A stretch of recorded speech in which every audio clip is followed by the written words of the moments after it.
Hello and welcome. Wow, we did it. Congratulations, friends. We have every nook and cranny cleaned, our first room, and doesn't it feel wonderful? Take that deep breath. It just makes this space feel absolutely wonderful.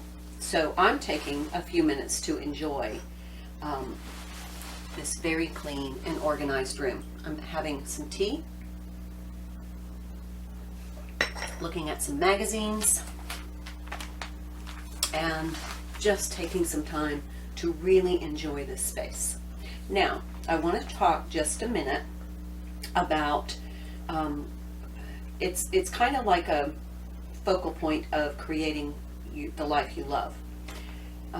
In order to do that, you need to be in touch with your authentic self, because what is right for you is going to it's going to be aligned with your soul, with what makes you happy.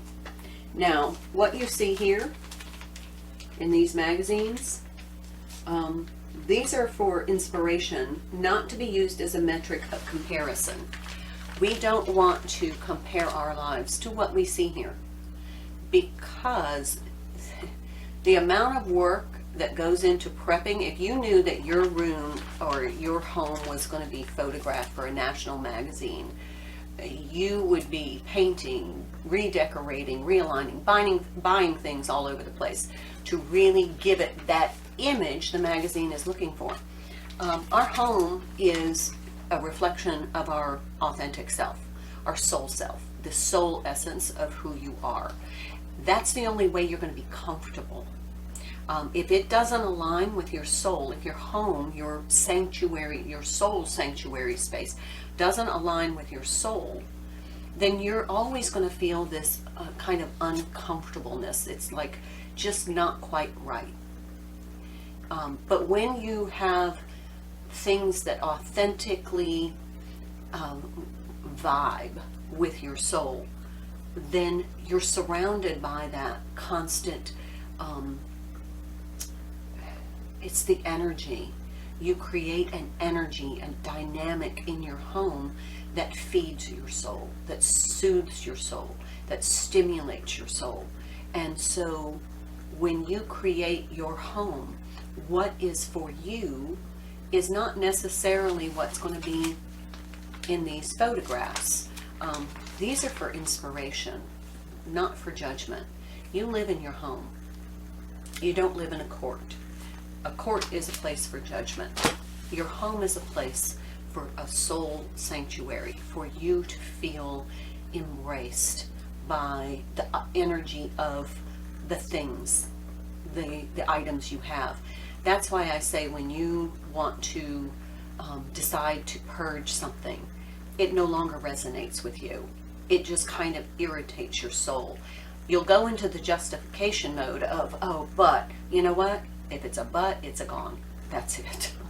So we want to just talk about that for a minute. This is Tidy Friday. So we did Monday, Tuesday, Wednesday, Thursday. We used our compass rose strategy to clean this room. We started with the ceiling and the light fixture. We moved to the north wall, and that's all we did on Monday. Tuesday we did the east wall. That's all we did on Tuesday. Wednesday we did the south wall, or the south wall. That's all we did on Wednesday. And then Thursday we did the west wall, and we finished the room. Got everything clean, got everything organized, every nook and cranny, right down to the last drawer and the floor. Today is Tidy Friday, and I like Tidy Friday is kind of that day to tie up any loose ends, put things away. It's pick up, put away day to get ready for the weekend so that you can have some time off. Your time off is for you to have fun, to spend time doing things that you love, and it's not time to continue working so that all you do is stress yourself out. That's not what days off are for. Days off are for fun. And we're trying to scaffold things so that we do a little bit every day, so that on our time off, we're doing things that make our soul sing. Okay, so we're going to talk about perfection. We are programmed to believe that unless it's perfect, we can't be happy. We see a lot of ads on TV. If you watch TV ads, you'll see that everybody lives in this bright home with beautiful clothes, and their kids aren't screaming, and the dog hasn't walked in with muddy paws, and no one forgot to flush the toilet.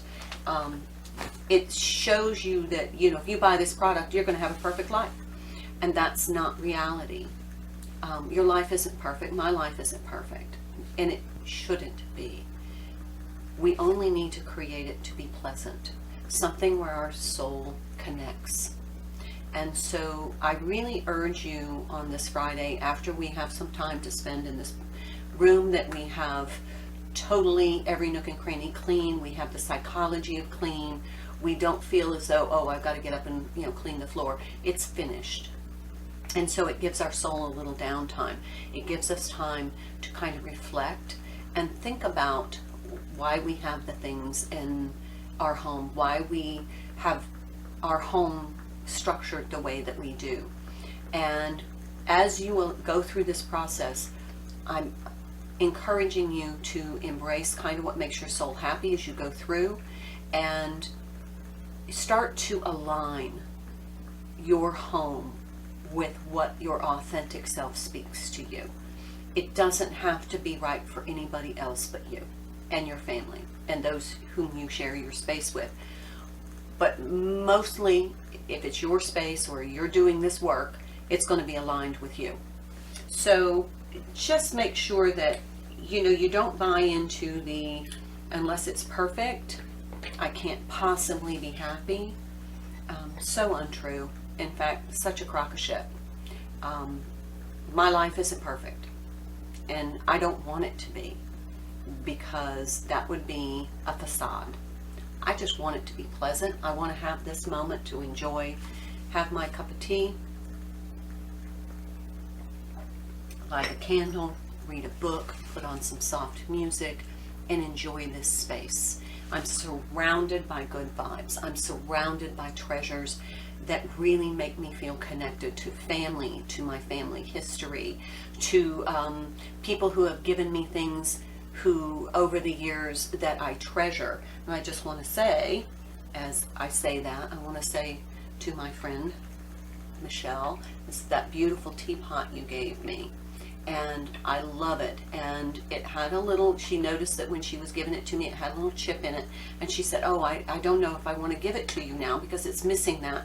And I said, you know what, I love it. You know why I love it? Because it was given to me by somebody who cares about me and who thought of me, because she knows I love tea, and I love tea and teapots. So I mean, to me, that's the perfect part of it. Whether it has a flaw, that is not how I judge perfect.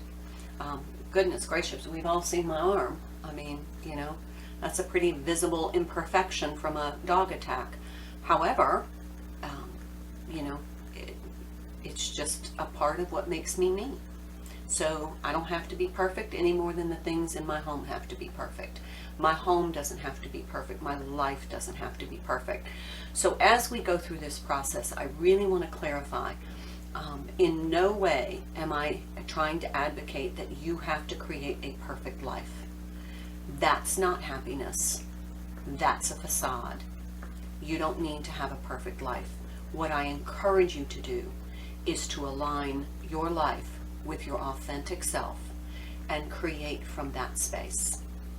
And then slowly start to clarify your life in that alignment. And then you're going to find that's where happiness resides. It's being aligned with your authentic self and creating your life from there. So thank you, Michelle, again for this beautiful, oh my gosh, have you ever seen anything so cute and adorable? I love it. And it's perfect for me. So thank you, Michelle. All right, friends, tomorrow I'll do the tour.